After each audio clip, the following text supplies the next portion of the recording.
विद्यार्थियों, इस वीडियो में हम पढ़ने जा रहे हैं अपने कक्षा 10 का जो सेकंड चैप्टर है, उसका टॉपिक है रक्त परिसंचरण। उसके अगले भाग के बारे में हम इस वीडियो में चर्चा करेंगे। तो इससे पिछले वाले वीडियो में हमने रक्त की प्लाज्मा और रक्त में कौन कौन सी कोशिकाएं आरबीसी, डब्ल्यूबीसी और बिंबाणु पाए जाते हैं, उनके बारे में पढ़ा था और रक्त के कार्य देखे थे।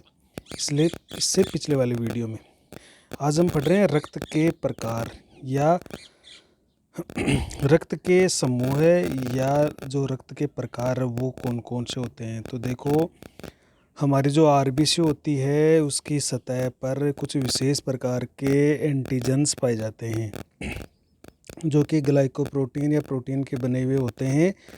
तो उसकी सतह पर जो एंटीजन पाए जाते हैं, आरबीसी की सतह पर पाए जाने वाले प्रतिजन, जिनको एंटीजन भी कहते हैं, और वो दो तरह के एंटीजन होते हैं, ए और बी।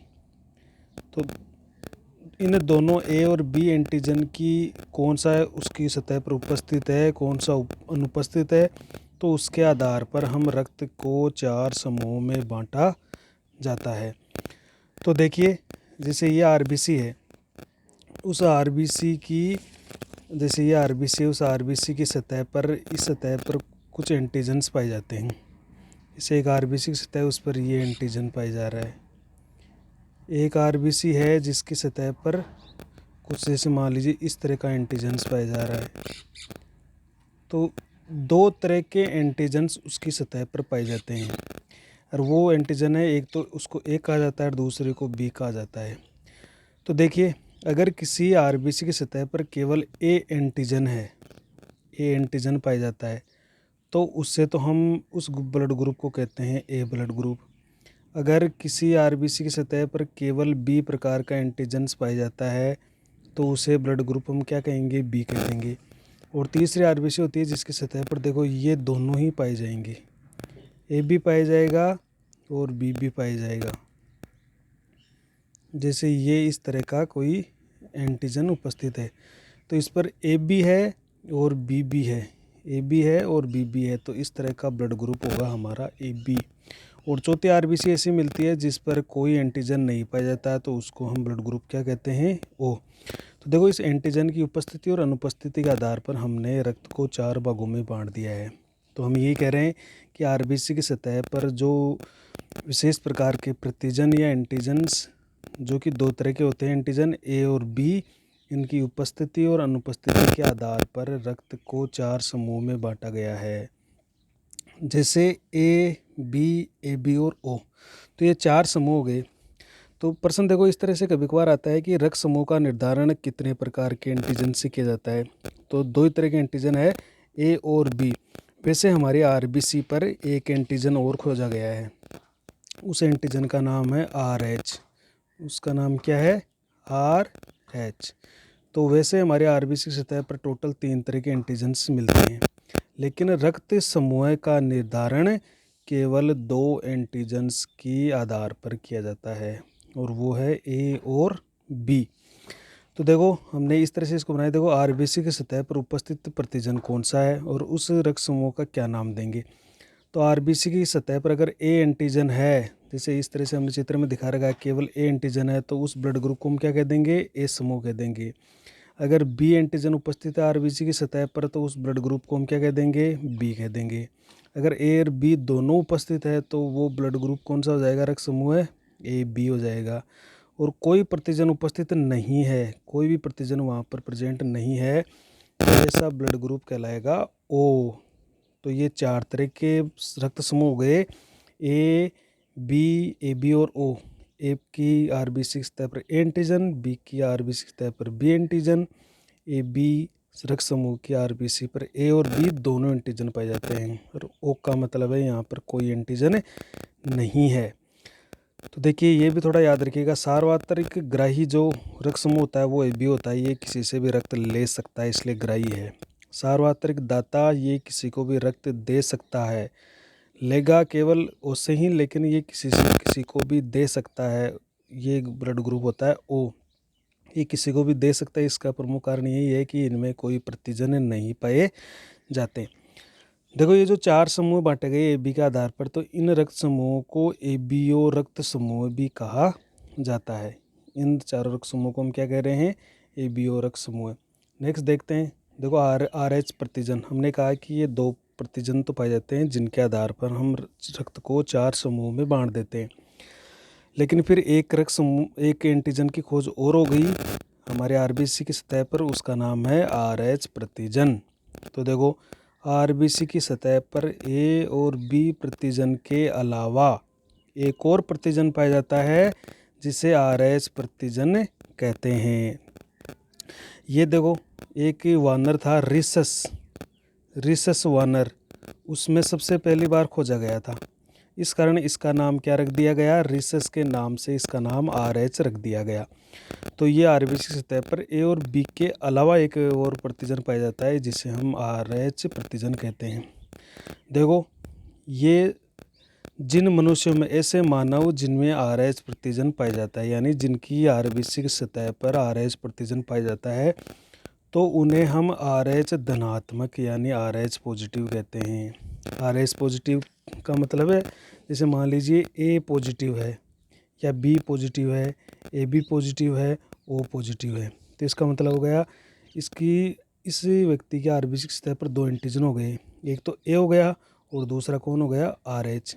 इसकी सतह पर कौन कौन हो गए, बी और दूसरा आर एच। पॉजिटिव का मतलब है इसमें बी एंटीजन के अलावा आर एच एंटीजन और पाया जाता है। ए बी पॉजिटिव का मतलब है ए बी प्रतिजन के अलावा आर एच प्रतिजन भी पाया जाता है। तो जिनमें पाया जाता आर एच पाया जाता है तो उनको हम पॉजिटिव कहते हैं या धनात्मक कहते हैं। ऐसे मानव जिनमें आर एच प्रतिजन नहीं पाया जाता है तो उन्हें हम आर एच ऋणात्मक या आर एच नेगेटिव कहते हैं। जैसे मान लीजिए ये है A negative, B negative, A B negative, O negative, तो इसका अर्थ क्या है, इनमें आर एच जो कारक है या आर एच जो प्रतिजन है वो नहीं पाया जाता, तो इनमें आर एच प्रतिजन नहीं है। नेगेटिव का मतलब यही है कि आर एच प्रतिजन यहाँ पर नहीं है। आर एच नेगेटिव का मतलब है इसके आरबीसी सतह पर केवल ए प्रतिजन ही उपस्थित है, आर एच नहीं है। तो ये भी हम अब ब्लड ग्रुप जब ध्यान में रखते हैं तो आर एच कारक को भी ध्यान में रखा जाता है। तो ये तो आर एच प्रति, इसका जो कंप्लीट अध्ययन है वो हमें जो चौथा लेसन है उसके अंदर हमें प्रतिरक्षा वाल पार्ट में रक्त के जो समूह है उसके कंप्लीट अध्ययन करेंगे। अभी आप इतना याद ध्यान रखिएगा। देखो अब पढ़ते हैं अपन हृदय। जो हृदय क्या काम कर, हमारे परिश्रम तंत्र का एक बहुत ही महत्वपूर्ण अंग है हृदय, जो कि पूरे रक्त को शरीर में पंप करने का काम करता है, उसको भेजने का काम करता है। तो अगर हृदय सही तरीके से काम नहीं करेगा ना तो रक्त है वो पूरे शरीर की कोशिकाओं तक पहुंचना मुश्किल हो जाएगा। तो ये क्या है हमारा हृदय, ये एक पंप की तरह काम करता है, जो प्रेशर लगाकर, दबाव लगाकर रक्त को, रुधिर को शरीर में प्रेशर के साथ भेजने का काम करता है, जिससे रुधिर सभी अंगों तक आसानी से पहुंच जाते हैं। तो देखो हृदय जिसको हम हार्ट बोलते हैं, ये सबका पढ़ा हुआ है कि हृदय रुधिर को रुधिर वाहिनियों में पंप करता है। इस कारण हृदय को हम क्या कहते हैं, पंपिंग स्टेशन भी कहते हैं। क्या कहते हैं, हृदय को पंपिंग स्टेशन भी कहते हैं हमारे शरीर का, क्योंकि ये रक्त को पंपिंग स्टेशन क्यों कह रहे हैं, क्योंकि रक्त को रुधिर वाहिनियों में पंप करता है ताकि रुधिर शरीर के सभी भागों तक पहुंच सके। अब हमारा हृदय कैसा होता है, देखो हमारा हृदय है वो पेशी का बना होता है, इसमें कोई भी अस्थि या हड्डी नहीं होती है, केवल मांसपेशियों का बना होता है और उस पेशी का नाम है हृदय पेशी। तो हमारा हृदय है वो पेशी से बना हुआ है, मांसल है, मांस का एक बड़ा एक अंग है, एक अंदर से खोखला होता है, पूरी तरह से भरा हुआ नहीं होता है, अंदर से इसमें 4 कक्ष देखेंगे अपन, इसमें खोखला होता है और बंद मुट्ठी के आकार का लाल रंग का महत्वपूर्ण अंग है। तो देखो पेशी का बना हुआ है, केवल पेशी का बना हुआ है जिसको हम हृदय पेशी कहेंगे। मांसल है, ये पूरी तरह से मांस का या मांसपेशियों का एक अंग है, अंदर से खोखला है, इसमें 4 कोष्ठ या 4 कक्ष पड़ेंगे और ये बंद मुट्ठी के आकार का है, जो हमारे जैसे बंद मुट्ठी है। तो बिल्कुल हमारा हृदय ऐसा होता है कि ऊपर से थोड़ा तिकोना होता है, नीचे से थोड़ा चौड़ा होता है। तो ये हमारी बंद मुट्ठी के आकार का होता है, लगभग 300 ग्राम इसका वजन होता है और ये बिल्कुल इस तरह सीधा ना होकर थोड़ा इस तरह से टेढ़ा पाया जाता है, यानी बाएं दिशा के अंदर ये ज़्यादा होता है। तो हम देखो इसका चित्र इस तरह से बंद मुट्ठी के आकार का भी चित्र बना के देखेंगे इसका।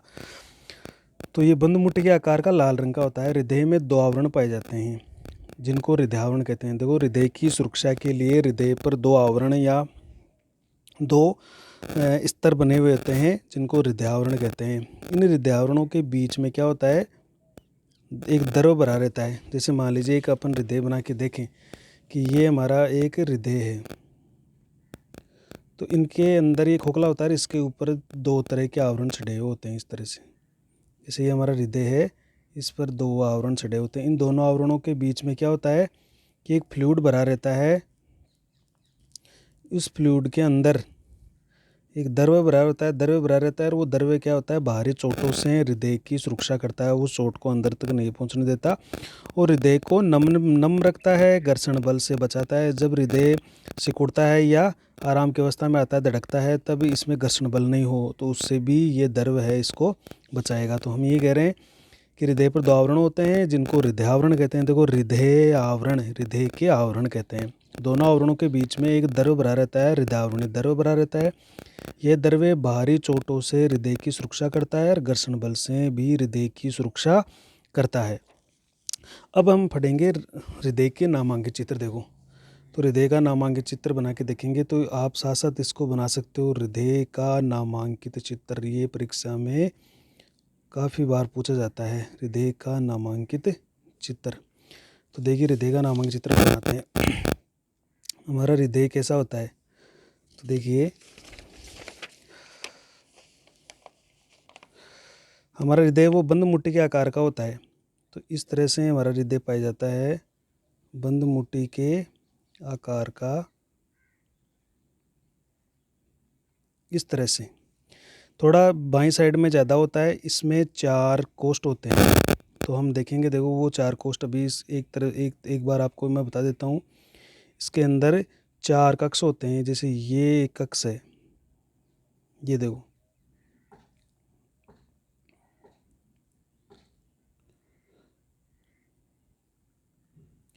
ये 2 कक्ष हो गए। ये 2 ऊपर वाले कक्ष हैं और ये 2 नीचे वाले कक्ष। इन ऊपर वालों को कहेंगे अपन अलिंद, नीचे वालों को कहेंगे हम नीले। तो देखो ये 2 तो नीचे वाले नीले हो गए, 2 ऊपर वाले अलिंद हो गए। तो इधर वाला जो पार्ट है अपन जो कागज़ पर बनाते हैं, वो इधर वाला पार्ट जो हमारे बाएं हाथ की तरफ होता है उसको हम दायां भाग कहते हैं हमेशा।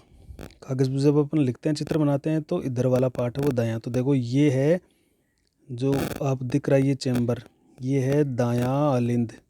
ध्यान रखिएगा ये कौन सा है, दायां अलिंद। और ये इधर वाला जो पार्ट है ये हो गया बायां अलिंद, बायां अलिंद।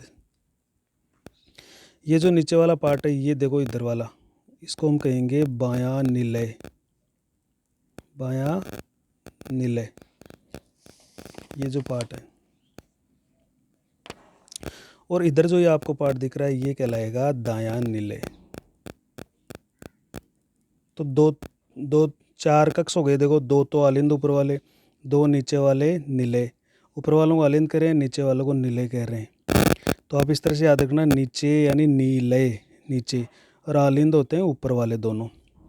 तो इधर दाएं इस तरफ तो है दायां अलिंद और दायां निलय, बाएं तरफ है बायां अलिंद और नीचे वाला बायां निलय। अब देखो यहाँ पर क्या होता है कि ये जो दायां निलय है, इस दायां निलय के जो ये कोना है, इस कोने से देखो, इस कोने से एक नली निकलती है। इस कोने से एक नली निकलती है जिसको इस तरह से बना के बता रहा हूँ मैं, जो कि ऊपर जाकर 2 भागों में बढ़ जाती है। इस तरह से ये इस तरह से निकलती है और ऊपर जाकर 2 भागों में बट जाती है। इसको हम कहेंगे फुफ्फुसीय धमनी। क्या कहेंगे, फुफ्फुसीय धमनी। इसके अंदर यहाँ पर अर्धचंद्राकार कपाट लगे होते हैं इस तरह से। इसी तरीके से ये तो दायां निलय हो गया। इसी तरह से जो बायां निलय है उसके इस कोने से भी एक मोटी धमनी निकलती है जिसको हम कहेंगे, ये देखो इसके कोने से, जो पहले तो इसके नीचे से जाएगी और फिर इसके ऊपर से होती हुई इसके इस तरह से, फिर इसके पीछे से आएगी, तो ये इस तरह से।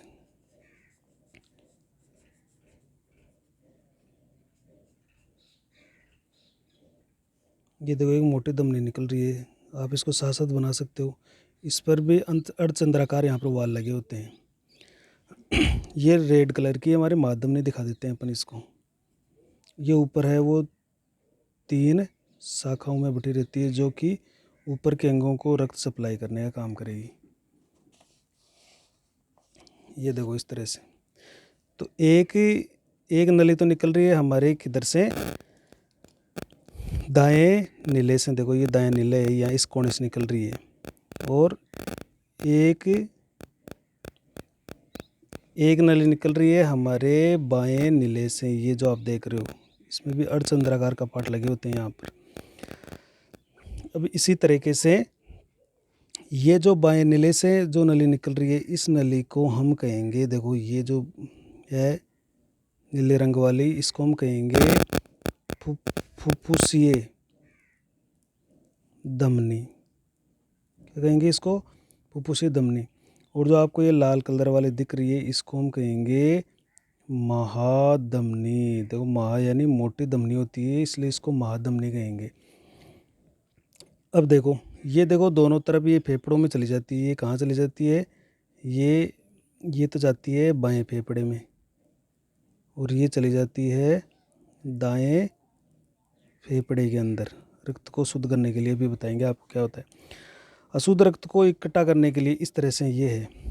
अशुद्ध रक्त को इकट्ठा करने के लिए ऊपर से देखो एक नली आती है, जो कि इस तरह से होती है। ये नली आकर यहाँ खुल गई है इसके अंदर। और एक नीचे से एक मोटी नली आती है सिरा, जिसको कहेंगे निचली महाशिरा। तो ये जो है ये चैम्बर तो गया। ये जो नली दिख रही है, इसको हम कहेंगे निचली महाशिरा, जो कि नीचे के जो हृदय से नीचे के जो अशुद्ध रक्त है, उसको लाकर यहाँ छोड़ देगी, जो ये दिख रहा है आपको। और ये ऊपर से अशुद्ध रक्त को दाएं आलिंद में लाएगी। इसको हम कहेंगे ऊपरी महाशिरा। ऊपरी महाशिरा। तो 2 नलियां आती है दाएं आलिंद के अंदर, निचली महाशिरा और ऊपरी महाशिरा। ये है वो अशुद्ध रक्त को लाकर यहाँ छोड़ देती है दाएं आलिंद में। अब यहाँ पर देखो एक वाल लगा हुआ है। ये वाल लगा हुआ है हमारे आलिंद और नीले के बीच में, ये एक कपाट। इसी तरह से एक कपाट लगा हुआ है हमारे बाएं आलिंद और नीले के बीच में। ये जो बाएं आलिंद है, इसमें 4 छोटी छोटी नलिकाएं आती है। प्रत्येक फेफड़े से 2 आती है। इनको हम कहेंगे फुफ्फुसीय शिराएं। देखो इनको हम कह देंगे फुफ्फुसीय शिराएं। तो इस तरह से हमारे हृदय की संरचना होती है। देखो 4 तो कोष्ठ हो गए, दाएं आलिंद और दायां नीले, बाएं आलिंद और बाएं नीले। दाएं आलिंद में ऊपरी और निचली महाशिरा खुलती है, जो कि अशुद्ध रक्त को दाएं आलिंद में लाकर छोड़ती है। दाएं नीलिंद और दाएं नीले के बीच में वाल लगा होता है, जिसको इस वाल को कहेंगे, देखो ये जो वाल लगा हुआ है, इस वाल को हम कहेंगे दायां आलिंद नीले वाल। ये इसका एक नाम और है त्रिवलन कपाट। इसी तरह से एक वाल ये लगा हुआ है बाएं आलिंद और नीले के बीच में, इसको कहेंगे बायां आलिंद नीले, बायां आलिंद नीले वाल, या इसको हम कहते हैं द्विवलन कपाट। द्विवलन कपाट भी कहते हैं इसको। तो देखो निचली महाशिरा और ऊपरी महाशिरा अशुद्ध रक्त को लाकर ये कहाँ पर, ये नीचे से आती है और यहीं आकर खुलती है दोनों दाएं आलिंद में। दाएं आलिंद में अशुद्ध रक्त आता है, इस वाल जैसे खुलता है, वाल के द्वारा ये नीचे आ जाता है। ये रक्त जो है वो नीचे आ जाता है। और अब ये रक्त है देखो इस फुफ्फुसीय धमनी द्वारा, ये जो नीले रंग की है ये क्या है? फुफ्फुसीय धमनी। ये फुफ्फुसीय धमनी द्वारा ये शुद्ध रक्त है वो फेफड़ों में भेजा जाता है। अब फेफड़ों में चला गया, वहाँ पर रक्त शुद्ध हो गया, यानी उसमें ऑक्सीजन मिल गई। अब ये जो शुद्ध रक्त है ये इन जो फुफ्फुसी शिराएँ हैं, इन शिराओं के द्वारा आता है बाएं आलिंद में। ये जो बाएं आलिंद दिख रहा है आपको यहाँ आएगा, और बाएं आलिंद से ये वाल के द्वारा नीचे आ जाता है। और फिर देखो इस बाएं नीले से एक महाधमनी निकलती है, इस महाधमनी लाल कलर वाली, इस महाधमनी से ये रक्त है वो पूरे शरीर के अंदर भेज दिया जाता है, और ये हमारे हृदय के पीछे से आती है और विभिन्न शाखाओं के अंदर बट जाती है। इस तरह से विभिन्न शाखाओं में बटी हुई रहती है। तो ये हमारे हृदय का एक नामांकित चित्र है। तो इसको आप ध्यान रखिएगा, इसको हम कहेंगे हृदय का या हृदय की संरचना चित्र। तो इसमें क्या क्या हो गया, 4 तो चैम्बर हो गए, 4 वाल हो गए। देखो 2 तो आलिंद और नीले के बीच में, और 2 इन एक फुफ्फुसी धमनी और महाधमनी के अंदर भी अर्धचंद्राकार वाल होते हैं। यहाँ पर अर्धचंद्राकार वाल होते हैं आधे चांद की तरह, जो कि रक्त एक बार इन नलियों में चला गया तो वापस नहीं आएगा। ये बंद, एक बार रक्त एक दूसरी साइड में जब जाता है तो पुनः ये वाल है वो बंद हो जाते हैं। तो इस तरह से हमारा रक्त, हमारे हृदय की संरचना होती है। अब चलिए इसको पढ़ लेते हैं एक बार। तो देखो हमने इस चित्र में जो पढ़ा है वही अपन पढ़ेंगे। देखो हृदय में 4 कक्ष होते हैं, ये हमने पढ़ लिया है। 2 आलिंद और 2 नीले होते हैं। ऊपरी दोनों छोटे कक्ष होते हैं जिनको आलिंद कहते हैं। नीचे वाले थोड़े बड़े होते हैं जिनको नीले कहते हैं। दोनों आलिंद एक दूसरे से एक पट द्वारा अलग अलग रहते हैं तथा दोनों नीले भी एक दूसरे से एक पट द्वारा अलग अलग रहते हैं। तो देखो ये जो दोनों आलिंद है ना, ये इनके बीच में भी एक पट पाया जाता है जो अपन को दिखाई नहीं दे रहा है। इसी तरह से देखो ये पट पाया जा रहा है जो दोनों नीलियों के बीच में है। ये पट जिसमें दोनों नीले आपस में अलग अलग है और दोनों आलिंद भी आपस में एक पट द्वारा अलग अलग होते हैं। देखो फिर हमने पढ़ा कि दाएं आलिंद और नीले के बीच में दायां आलिंद नीले वाल पाया जाता है जिसे त्रिवलनी कपाट भी कहते हैं। दाएं आलिंद और दाएं नीले के बीच में, ये देखो दाएं आलिंद और दाएं नीले के बीच में ये कपाट लगा हुआ है, इसको हम बोलते हैं दायां आलिंद नीले वाल या त्रिवलनी कपाट। त्रिवलनी का मतलब इसमें 3 फोल्ड होते हैं इस तरह से, तो तीनों फोल्ड इस तरह से खुलते हैं। ये इस तरह से, ये 1 2 3 3 फोल्ड होते हैं, त्रिवलन होते हैं, इस कारण इसको त्रिवलनी कपाट भी कहते हैं। जबकि देखो बाईं तरफ बाएं आलिंद और नीले के बीच में बायां आलिंद नीले वाल होता है जिसको द्विवलनी कपाट भी कहते हैं। इसका मतलब इसमें 2 ही वलन होते हैं इस तरह से, 3 नहीं होते हैं, दोनों वलन इस तरह से खुलते हैं।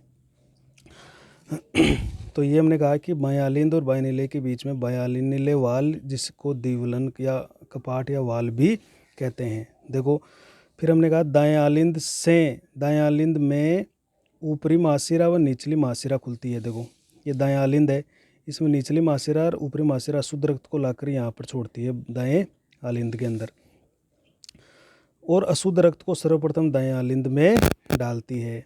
दाएं जो आलिंद नीले है, देखो नीचे आ गया रक्त, तो दाएं नीले से एक नलिका निकलती है जिसको फुफ्फुसी धमनी कहते हैं। ये अशुद्ध रक्त को शुद्ध करने के लिए फेफड़ों में लेकर जाती है।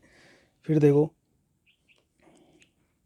बाएं आलिंद में, अब जो रक्त शुद्ध होकर कहाँ आएगा, बाएं आलिंद में। बाएं आलिंद में 4 फुफ्फुसी शिराएँ खुलती है जो फेफड़ों से शुद्ध रक्त को बाएं आलिंद में डालती है। तो देखो ये हमने चित्र में देखा, ये बायां आलिंद है, उसमें 4 फुफ्फुसी शिराएँ आ रही है। इन शिराओं में देखो है जो फेफड़ों में रक्त चला गया वो शुद्ध होकर इन शिराओं के द्वारा ही कहाँ पर आता है, बाएं आलिंद में आता है। फिर ये वाल के द्वारा नीचे यानी बाएं नीले में आ जाता है, फिर बाएं नीले में महाधमनी द्वारा पूरे शरीर में भेज दिया जाता है। तो देखो 4 फुफ्फुसी शिराएँ खुलती है जो फेफड़ों से शुद्ध रक्त को बाएं आलिंद में डालती है। बाएं नीले से मोटी धमनी निकलती है जिसको महाधमनी कहते हैं, जो शुद्ध रक्त को पूरे शरीर में पहुंचाने का काम करती है। तो ये पूरे शरीर के अंदर रक्त को पहुंचाने का काम कर रही है। देखो अब आपको एक ध्यान रखना है, यहाँ पर देखो धमनियाँ क्या होती है, धमनियाँ होती है जो शुद्ध रक्त को लेके जाती है, और शिराएँ होती है जो अशुद्ध रक्त को हृदय की ओर लेकर आती है। लेकिन आप ये ध्यान रखोगे फुफ्फुसी धमनी ऐसी धमनी है जिसके अंदर अशुद्ध रक्त रहता है, और फुफ्फुसी शिराएँ ऐसी शिराएँ हैं जिनमें शुद्ध रक्त रहता है। यह अपवाद है। तो आगे अब जब हम पढ़ेंगे तो ये बात आप ध्यान में रखिएगा कि फुफ्फुसी धमनी ऐसी धमनी है जिसमें शुद्ध रक्त नहीं होकर अशुद्ध रक्त बहता है, और फुफ्फुसी शिराएँ ऐसी शिराएँ हैं जिसमें अशुद्ध रक्त नहीं बहकर उनमें शुद्ध रक्त आता है। तो देखो अब इसकी क्रियाविधि पढ़ लेते हैं अपन। देखो सबसे पहले रक्त कहाँ आ गया, अशुद्ध रक्त शरीर से देखो निचली महाशिरा और ऊपरी महाशिरा द्वारा आएगा दाएं आलिंद में। दाएं आलिंद से वाल ये खुल जाएगा और ये सारा रक्त है वो दाएं नीले में आ जाएगा। फिर ये वाल है वो बंद हो जाएगा। जैसे दाएं नीले में आएगा, दाएं नीले जोर से यहाँ से इसको संकुचित होकर पंप करेगा और ये रक्त है बाएं और दाएं फेफड़े में चला जाएगा। वहाँ पर इस रक्त में ऑक्सीजन मिल जाएगी, यानी ये शुद्ध हो जाएगा। शुद्ध और अशुद्ध का मतलब होता है, शुद्ध का मतलब ऑक्सीजन मिली हो और अशुद्ध का मतलब जिसमें कार्बन डाइऑक्साइड हो, ऑक्सीजन नहीं हो। तो यहाँ पर फेफड़ों में रक्त का शुद्धिकरण अर्थात फेफड़ों में रक्त में ऑक्सीजन मिल जाती है और ये शुद्ध किया हुआ रक्त है वो पुनः हमारे हृदय में आता है फुफ्फुसी शिराओं के द्वारा। अब आता है इधर बाएं वाले भाग में और सर्वप्रथम आता है बाएं आलिंद में। बाएं आलिंद से वाल के द्वारा ये आ गया यहाँ पर बाएं नीले के अंदर और ये वाल बंद हो जाता है। जैसे बाएं नीले में आता है, बाएं नीले इसको यहाँ से पंप करेगा और महाधमनी में भेज देगा और महाधमनी से ये पूरे शरीर में पहुँच जाएगा। फिर जब ये शरीर में शुद्ध होता है तो फिर यही प्रक्रिया होती है, निचले महाशिरा और ऊपरी महाशिरा द्वारा बाएं आलिंद में आता है, फिर दाएं आलिंद में आता है, दाएं आलिंद से फिर दाएं नीले में आता है, दाएं नीले से ये फुफ्फुसी धमनी द्वारा फेफड़ों में चला जाता है और फिर फुफ्फुसी शिराओं द्वारा बाएं आलिंद में आता है और बाएं आलिंद से पुनः फिर बाएं नीले में आकर महाधमनी से होता हुआ शरीर में पहुँच जाता है। तो ये हमारे रक्त की क्रियाविधि है। तो आप इसको लिख भी सकते हो। क्या बताया आपको, रक्त की बहने की क्रियाविधि की। रक्त आखिर हमारे शरीर में किस प्रकार से बहता है, तो उसकी प्रक्रिया क्या होती है। क्या लिखना आपको कि इस तरह से आपको लिख लेना है कि अशुद्ध रक्त है वो ऊपरी महाशिरा व निचली महाशिरा द्वारा कहाँ चला गया, दाएं आलिंद में चला गया। दाएं आलिंद चला गया। दाएं आलिंद में जो त्रिवलन कपाट ये ओपन हो गया और ये रक्त कहाँ गया, दाएं नीले में आ गया। दाएं नीले से ये रक्त कहाँ चला गया, फुफ्फुसीय धमनी में। फुफ्फुसीय धमनी में रक्त कहाँ हो गया, कहाँ पहुँच गया, फेफड़ों में। फेफड़ों में रक्त क्या हो गया, शुद्ध हो गया। अब ये शुद्ध रक्त हो गया। अब ये शुद्ध रक्त है वो वापस किसके द्वारा, फुफ्फुसीय शिराओं द्वारा कहाँ गया, हमारे बाएं फुफ्फुसीय शिराओं द्वारा कहाँ गया, बाएं आलिंद में पहुंच गया। बाएं आलिंद में और बाएं नीले के बीच में एक द्विवलन कपाट है, द्विवलन कपाट ये ओपन हो गया और ओपन होने से ये कहाँ गया, बाएं नीले में। और बाएं नीले से ये कहाँ पहुंच गया, महाधमनी में। और महाधमनी से ये पूरे शरीर के अंदर पहुंच गया। तो देखो इस तरह से हमारे रक्त की सप्लाई होती है। अशुद्ध रक्त ऊपरी महाशिरा निचली महाशिरा द्वारा आता है दाएं आलिंद में। दाएं आलिंद से ये त्रिवलनी कपाट खुल गया और आ गया दाएं नीले में, नीचे वाले में। दाएं नीले से फुफ्फुसी धमनी द्वारा फेफड़ों में पहुंच गया। फेफड़ों में रक्त का क्या हो गया, रक्त शुद्ध हो गया यानी उसमें ऑक्सीजन मिल गई। अब ये शुद्ध किया हुआ रक्त देखो फुफ्फुसी शिराओं द्वारा बाएं आलिंद में आता है। बाएं आलिंद में द्विवलनी कपाट लगा होता है, बाएं आलिंद और नीले के बीच में वो खुल जाता है तो बाएं नीले में आ गया। बाएं नीले से कहाँ गया, महाधमनी, और महाधमनी से पूरे शरीर में पहुंच गया। तो ये तो हम चित्र में कह रहे हैं। देखो ये यहाँ पर अशुद्ध रक्त आया दाएं आलिंद में, इस वाल के द्वारा नीचे आ गया दाएं नीले में। दाएं नीले से ये चला गया फुफ्फुसी धमनी में। यहाँ रक्त का शुद्धिकरण हो गया और शुद्ध रक्त है वो फुफ्फुसी शिराओं द्वारा आ गया बाएं आलिंद में। बाएं आलिंद से ये द्विवलनी कपाट खुला और आ गया ये बाएं नीले में। बाएं नीले से यहाँ से महाधमनी द्वारा पूरे शरीर में भेज दिया गया। तो इस तरह से हमारे हृदय की क्रियाविधि संपन्न होती है। आप इसको लिख भी सकते हो। अब देखते हैं, देखो एक शब्द और पढ़ते हैं इसमें।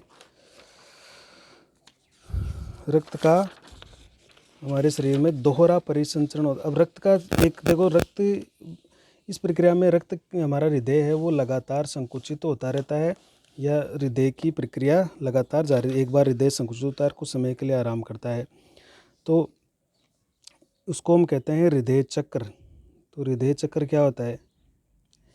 हृदय का लगातार संकुचन व शिथिलन एक लयबद्ध तरीके से होता है, जिसे हृदय चक्र कहते हैं। एक बार संकुचन, फिर शिथिलन, फिर संकुचन, फिर शिथिलन, फिर संकुचन, फिर शिथिलन, तो एक एक लयबद्ध तरीके से होता रहता है, जिसको अपन हृदय चक्र कहेंगे। ठीक है, तो इसमें जो हृदय में संकुचन होते हैं, देखो हृदय में होने वाले संकुचन को प्रकुंचन या इसको अपन बोलते हैं सिस्टोल कहते हैं। और जब हृदय, सिस्टोल का मतलब होता है संकुचित होना, और हृदय पंप कर देगा। इसके बाद में हृदय आता है आराम की अवस्था में। तो हृदय की शिथिलावस्था को क्या कहते हैं? अनुशिथिलन, ये इसको हम कहते हैं डायस्टोल। तो देखो हृदय कुछ समय के लिए आराम करता है, फिर एक बार संकुचित होता है, फिर थोड़ी देर आराम करता है, फिर संकुचित, बार बार इस तरह से धड़कता रहता है। ये एक टॉपिक आप इसके अंदर देखिएगा। और अगला अपना बिंदु है इसके अंदर दोहरा परिसंचरण। देखो दोहरा परिसंचरण क्या होता है, ये याद रखिएगा, ये परीक्षा में प्रश्न आता है। दोहरा परिसंचरण क्या है? देखो अपन एक हृदय बना के देखते हैं, एक नॉर्मली इस तरह से, इसके अंदर ये 4 कोष्ठ हो गए। तो इसमें देखो सबसे पहले आता है शुद्ध रक्त। ये शुद्ध रक्त वाल के द्वारा नीचे की तरफ आ गया। ये क्या कहलाता है? ये तो है हमारा दायां आलिंद, और ये हो गया दायां निलय। ये हो गया हमारा बायां आलिंद, और ये हो गया हमारा बायां निलय। तो यहाँ से अशुद्ध रक्त देखो दोनों ऊपरी और निचली महाशिरा द्वारा आया, यानी हम कह रहे हैं जो शरीर है हमारा, इस शरीर से अशुद्ध रक्त है वो कहाँ आया? इसके अंदर आया, बाएं आलिंद में। बाएं आलिंद से ये अशुद्ध रक्त आ गया, सॉरी दाएं आलिंद में आया, दाएं आलिंद से अशुद्ध रक्त आ गया दाएं निलय में। यहाँ से ये रक्त चला गया हमारे फेफड़ों में। कहाँ चला गया? फेफड़ों में। और फेफड़ों में रक्त क्या हो गया? शुद्ध हो गया। और शुद्ध रक्त कहाँ आ गया? बाएं आलिंद में आ गया ये शुद्ध रक्त, ये अशुद्ध रक्त। और ये शुद्ध रक्त यहाँ आ गया बाएं आलिंद में, फिर ये नीचे आ गया बाएं निलय में। और बाएं निलय में से ये आएगा महाधमनी से। महाधमनी से कहाँ पहुँच जाता है? पूरे शरीर के अंदर पहुँच जाता है। ये शुद्ध रक्त की बात है। तो हम क्या कह रहे हैं कि हमारे हृदय से, देखो हमारे हृदय से रक्त 2 बार गुजरता है, 2 बार गुजरता है। पहली बार अशुद्ध रक्त आता है, जिसे पहली बार अशुद्ध रक्त आ रहा है, जिसे शुद्ध करने के लिए फेफड़ों में भेजा जाता है। शुद्ध रक्त पुनः एक बार फिर हृदय में आता है। इस प्रकार रक्त के हृदय में 2 बार गुजरने को ही दोहरा परिसंचरण कहते हैं। तो देखो एक बार अशुद्ध आया, उसको शुद्ध करने के लिए फेफड़ों में भेजा जाता है, फेफड़ों से शुद्ध रक्त एक बार फिर से हृदय में आ गया, अब उसको पूरे शरीर में भेजा जाएगा। तो इस तरह से रक्त है वो हृदय से 2 बार गुजरता है, इसे ही अपन दोहरा परिसंचरण कहते हैं। तो ये चित्र आपको मैं बता चुका हूँ। अब देखो हृदय क्या है, एक वर्ड और है कि हृदय पेशीन्यास स्व उत्तेजनीय होता है। पेशीन्यास का मतलब होता है स्व उत्तेजनीय होता है, क्योंकि पेशीन्यास का मतलब पेशियों का बनाव, स्व उत्तेजना मतलब इसमें खुद में उत्तेजना प्रारंभ होती है, इसको धड़कने के लिए किसी दूसरे की संवेदना की आवश्यकता नहीं है। तो इसका मतलब है क्योंकि हृदय को कार्य करने के लिए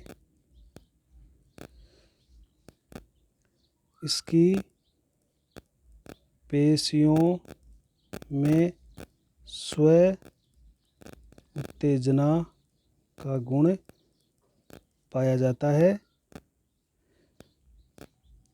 इसके लिए हृदय में विशेष पेशी संरचना पाई जाती है, जिसे हृदय का गति निर्धारक या इसको कहते हैं पेसमेकर कहा जाता है। तो हमारे हृदय में क्या होता है, कार्य करने के लिए इसके पेशियों में स्व उत्तेजना का गुण पाया जाता है। इसके लिए हृदय में एक विशेष पेशी संरचना पाई जाती है, जिसको हृदय का गति निर्धारक या पेसमेकर कहा जाता है। तो देखो हमारा हृदय होता है ना, उस हृदय के जो दायां आलिंद होता है उसके अंदर एक विशेष प्रकार की संरचना होती है, जिसको पेसमेकर कहा जाता है, पेसमेकर कहा जाता है। और इसी से देखो आवेग आते हैं, और उस आवेग के कारण ही हृदय हमारा काम करता है। किसी दूसरे तंत्र के आवेग की जरूरत नहीं होती है। हृदय अपना काम करने के लिए खुद ही आवेग बनाता है, अर्थात उसके लिए क्या पाया जाता है शरीर में, हमारे हृदय में क्या पाया जाता है, पेसमेकर पाया जाता है। तो ये इस तरह से हमारा जो हृदय वाला पार्ट है वो पूरा होता है। और इसके अंदर एक पोर्शन और बच जाता है, रक्त, वो और पढ़ लेते हैं अपन, रक्त वाहिनियाँ। देखो रक्त वाहिनियाँ तो मुख्यतः देखो 3 तरह की रक्त वाहिनियाँ होती है, 3 तरह की। इसमें अपन पहले पढ़ते हैं धमनी। देखो धमनी वह है रक्त वाहिनी जो शुद्ध रक्त को हृदय से शरीर की ओर लेकर जाती है। ठीक है, इसमें ऑक्सीजनित रक्त प्रवाहित होता है, मतलब इसमें ऑक्सीजन मिला हुआ रक्त पाया जाता है, हमेशा ध्यान रखिएगा। तो ये शुद्ध रक्त को हृदय से शरीर की ओर लेके जाती है, इसमें ऑक्सीजन रक्त प्रवाहित होता है। दूसरी देखो शिरा। शिरा क्या क्या कहेंगे शिरा को, वह रक्त वाहिनियाँ जो अशुद्ध रक्त को शरीर से हृदय की ओर, ध्यान रखिएगा, शरीर से हृदय की ओर लेकर आती है। ठीक है, तो ये शरीर में अशुद्ध रक्त को, जो अशुद्ध रक्त है, यानी अशुद्ध रक्त मतलब जिसमें कार्बन डाइऑक्साइड मिली हुई है, उसको शरीर से हृदय की ओर लेके आती है। इसमें विऑक्सीजनित रक्त होता है। विऑक्सीजन का मतलब है जिसमें ऑक्सीजन तो नहीं है, बल्कि उसके अंदर कार्बन डाइऑक्साइड मिली हुई है। तो इस तरह से तो हम क्या कह सकते हैं कि देखो हम एक तरफ जैसे हृदय बना लें, एक तरफ शरीर बना लें, तो हम ये कह सकते हैं कि हृदय से शरीर की तरफ शुद्ध रक्त को तो कौन भेजता है, धमनियाँ। और शरीर से हृदय की ओर अशुद्ध रक्त को कौन लेके आती है, वो होती है हमारी शिराएँ। तो जो आपको ये देख रहे हो, ये जो नसें दिख रही हैं शिराएँ हैं, इसमें शुद्ध रक्त रहता है। धमनियाँ हमारी त्वचा के नीचे पाई जाती है। और तीसरी होती है देखो केशिकाएँ।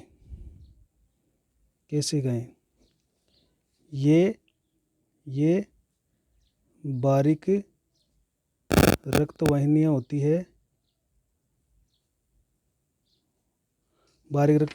है, जो ऊतकों या अंगों तक रक्त पहुंचाने के लिए जाल के रूप में पाई जाती है। तो ये अंदर है वो बिल्कुल बारीक बारीक नलिकाएं होती है जो जाल के रूप में पाई जाती है। तो ये बहुत ही बारीक रक्तवाहिनियाँ होती है जो ऊतकों और अंगों तक रक्त पहुंचाने के लिए जाल के रूप में पाई जाती है, अर्थात जाल बनाती है। और अंत में ये शिराओं और धमनियों को आपस में जोड़ने का काम भी करती है। तो ये रक्त केशिकाएं यानी बहुत बारीक बारीक है। सबसे मोटी होती है धमनी, फिर होती है शिरा, और सबसे बारीक होती है केशिकाएं। देखो हमारे केस की तरह होती है, बालों की तरह होती है। इस प्रकार से हृदय वाला पार्ट है वो पूरा हो चुका है।